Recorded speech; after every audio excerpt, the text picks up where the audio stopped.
Oh my, it's the Samoans versus the British Isles, and they're going at it. It's fight night, baby. We'll see you this weekend for the Royal Rumble. I know the Royal Rumble is a couple months away, but honestly, show clearing brawls, show closing brawls, brawls where so many goddamn people are all over the goddamn place, all over your face, all over your face. Seriously, all these bench clearing brawls, scourge of the wrestling universe. They're fun at times, but they're so goddamn overdone, like so many other things across multiple companies. Anyway, I'm John Recton with my review of WWE Smackdown from Indianapolis, Indiana. That being said, despite that opening criticism, some pretty good wrestling on this show, at least initially. Don't worry, I will get to the stuff that made me say, goodness me, I don't know how much thought they put into that, but more would have helped. So, Veterans Day special. Appreciate all the love and respect to the veterans, to the people who served far and wide. Honestly, it's tough. It's absolutely tough to be away from your family, to serve the country, and to just put your lives on the line multiple times a day for many, many weeks, months, years. Serve your country. There's no other thing I can say other than thank you. Honestly, thank you. Now, we talk about the Usos versus the New Day. For the record, if the New Day win, they keep their 483-day record. And if the Usos win, which they did, by the way, sorry, spoiler, but it is a review, then the Usos get to have the record. And you know what? This was well done. It was very well done. It was also something that many people have seen many, many, many, many, many times. That's not to say that it was a bad match. It was actually quite a good match. They always work well together. Even their worst matches or their matches that seem so repetitive to the point where it's like, okay, we've seen this time and time and time again, they find different ways to put variations and spins on different kinds of ways to break up near falls and moves and counters and all that. They did some good stuff. It was a big fight feel. Again, we've just seen it multiple times. And there were Sammy Uso chants. There were points when commentary mentioned the Midnight versus the Rock and Roll, the Von Erichs versus the Freebirds, classic tag team rivalries that were better than this one. I'm sorry. This may be one of the best WWE rivalries that has happened in a number of years, but I'm not going to compare it to the Midnight Rock and Roll and the Von Erichs and Freebirds. Different time periods. That's just how it is. These four are incredibly gifted at what they do. So, near falls of play, and then eventually we get the 1D off the ropes. 1, 2, 3. The Usos have the record. There you go. That's basically your lot right there. So, the show's over, folks. Let's go home. What do you mean we still have 90 minutes left of the show? Okay, let's get to that. Roman praises them both. He says he has big news, he has stuff to break, and he wants them by his side. We don't get to find out what that is, but it's a nice little tease, a little tweak for later. Did they spend $50 goddamn on that World Cup trophy? Honestly, that thing looks like you would find it almost in a Spirit Halloween store. Alright. Cole mentions that Nakamura and the Great Muta are going to have a match, I believe, on New Year's Day for Pro Wrestling Noah, which I will be interested to see. I might order the event. I don't know. It just depends on funds and really depends on how easy it is to watch Pro Wrestling Noah, because I'm already subscribed to enough streaming services as it is. Shinsuke Bananamura. It's a cruel, cruel summer, leaving me here on my own. I don't even think that was Bananarama, actually, now that I think about it. But nevertheless, he took on Santos Escobar in a quarterfinal World Cup match. So we have two wrestlers, one World Cup. And I promise you that is the last time, the absolute last time, I'm going to make that joke. Probably shouldn't have put that on camera. Because if they're going to make the joke easy, I have to say it. Alright, so basically, it was a well-worked match. Fresh, I will say that much. And after a bunch of distractions, Escobar won with the Phantom Driver off the ropes. There you go. Not bad at all. I don't know why Wild was dressed like Pee Wee Herman. And then we get a package on Veterans Day once again. Thank you to all that have served and all that continue to serve. It's astonishing how many people serve far and wide. And Liv was gently scissoring the ropes in multiple directions for multiple camera shots, multiple angles, all kinds of multiple scissoring angles. It's like we were watching Blue is the Warmest Color, the director's cut. And considering that movie was 3 goddamn hours, I could only imagine how many scenes were cut from it. So, LA Knight is interrupted by Bray's spoopiness. Okay, promos alone will dictate this could be a pretty good feud. I don't think the work will, because honestly, when you get down to it, it's still Bray Wyatt in the ring. He's fine with the right person. It's a feud I didn't think they were going to go with. I'll give them that much credit.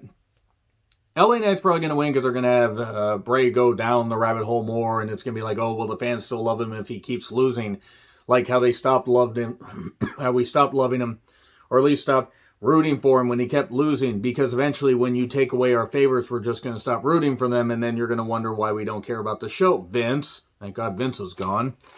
That being said, promos alone will be fine. Liv has been in the ring for about 10 minutes now. Xia, Lacey, and Sonya did not get TV entrances. I am the disappoint on Xia Li because I like Xia Li. I think she looks great. I think she looks fantastic.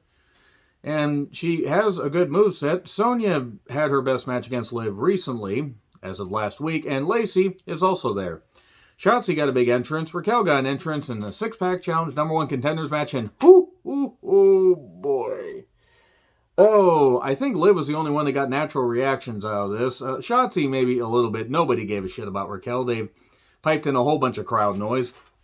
This was a mess. This was a goddamn train wreck that just kept getting worse and worse. And there was effort. Do not get me wrong. There was effort from a few of these women. Lacey might as well just throw in the goddamn towel because they gave up on her push, which is probably smart because nobody was buying it. And a big superplex to Xia. Xia had to take it real hard, which didn't sound as dirty in my head until I said it, and eventually Shotzi wins. Okay, cool. Also, Raquel didn't want to go through the table because Liv was trying to bump her through the table, but Raquel doesn't understand how to properly put brown objects in their place because she likes to just throw them over the border wall, if you know what I'm saying. Her and Braun have the same mindset, pieces of shit. Nevertheless, Raquel didn't want to go through the table. She didn't place in the right, area. Yeah, Shotzi won. Then Shotzi was saying, let's go, Tank. Is the Tank going to come alive like a Transformer? Emma shows up and says, hey, have you seen Madcap? They're dating, by the way, just in case you didn't know. Emma and Madcap, not Emma and Shotzi. Not that I would be opposed to the latter. And then Shayna, she shows up and congratulates Shotzi, but says, wait a second, you're saying all this about Ronda. Why don't you tell her yourself? And Ronda, being as bland as ever, says, hi. And then Shotzi gets choked out. Clean up on aisle green. That is about the best line that Ronda has said in a number of years. Almost as good as, what does she expect me to do? Cut off my hair and wash her feet with it. And then Kayla interviews Ricochet. Ricochet. Yeah, I'm just going to call him that from now on. He talks about facing Ali next week. Gunther says, didn't you have enough before? Fine, I will beat you again. By the way, the winner of the World Cup gets an Intercontinental Championship shot. Braun beat Jinder in a match that had no right to exist in any era. And then we get more Crown Jewel clips. Zelina versus B-Fab thankfully did not happen. Dear God, Fox would have probably pulled the plug on their contract if they decided to go through this. Go through with this. Because Zelina is fine in the ring. She's competent. B-Fab wrestles like she has two left feet attached to one side of her body. And basically, Hit Row sucks. I'm sorry, Hit Row, goddamn. They were barely tolerable with Swerve. And then, suddenly, everybody's around ringside, for whatever reason. And then Valhalla shows up. Sarah Race War Rowe. I'm going to keep calling her that until she apologizes for A, being a goddamn stupid conservative-minded twat, and also ripping off Max the Impaler's look. Look at Max the Impaler. Look at Valhalla. And the Raiders decided to attack a bunch of minorities, which I'm sure they enjoyed doing. This was another post, or another, huge brawl and everything and all that. The Bloodline arrives, by the way. Cool. I mean, I like the Bloodline, but this has also gotten to the point where it's like the same damn thing we always see. They go to break, but not before Michael Cole says the longest championship reign in over 35 years. Hulk Hogan won the championship from the Iron Sheik on January 23rd, 1984, and lost it on February 5th, 1988.